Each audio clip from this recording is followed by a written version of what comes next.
Oh, le fanatique du chinois des noirs. Celui qui multiplie l'amour des arts martiaux dans tous les cœurs. Ouais, je suis en train de faire un petit chion. Parce que quand tu te réveilles le matin, tu te laves.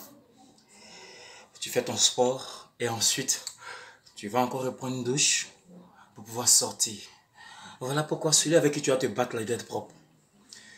Je remercie toutes ces personnes qui me donnent de nombreux conseils, de pouvoir me méfier de certaines personnes, de pouvoir faire un peu attention. C'est la vie.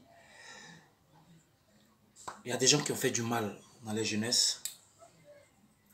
Et à la vieillesse, ils ont compris qu'il n'y avait rien à la bagarre. Ils ont compris que quand quelqu'un fait quelque chose, il faut être capable de lui pardonner. Il faut l'éviter même pour éviter les histoires. Mais à la vieillesse. Moi, j'ai pris cette connaissance quand j'avais 10 ans. Et à 15 ans, j'ai commencé à être responsable. Donc, si on veut peser les deux, celui qui a été conscient, qui s'est rendu compte que la non-violence était nécessaire après qu'il ait commis des dégâts, et puis celui qui n'a pas commis des dégâts, qui a compris que la non-violence est très importante pour qu'on puisse vivre en harmonie, entre les deux, qui sera fort.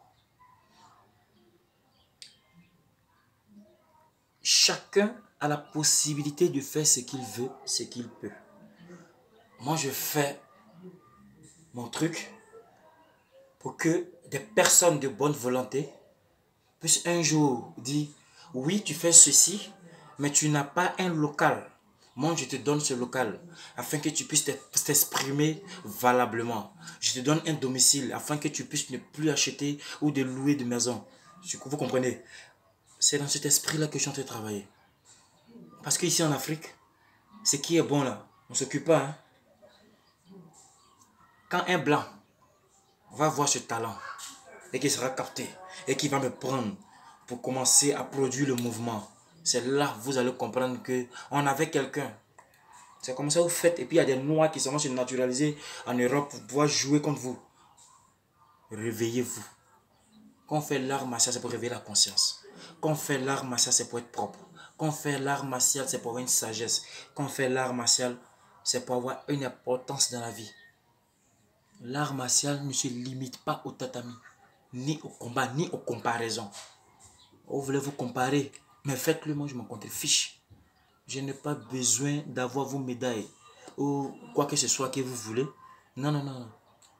J'ai une connaissance que je vais partager aux personnes qui en ont besoin. Voilà. Donc ceux qui veulent m'aider, ceux qui peuvent m'aider, viendront tous seuls. Et je dis, si je n'ai pas encore éclos comme il se doit, c'est parce que c'est Dieu qui décide. Quand le temps de Dieu va sonner, aucune personne sur la terre, sous la terre, même dans les cieux, pourra s'opposer. Et c'est comme ça sera bon. C'est-à-dire partout, chez le présent, et encore toujours dans la confirmation. Parce que n'oubliez pas, tout ce qui s'est fait de manière physique, c'est fait aussi spirituellement. Quand on pratique l'art martial, c'est pour développer son côté spirituel et avoir un niveau solide. Voilà pourquoi je suis le 7e dan à l'école martiale de l'Aigle.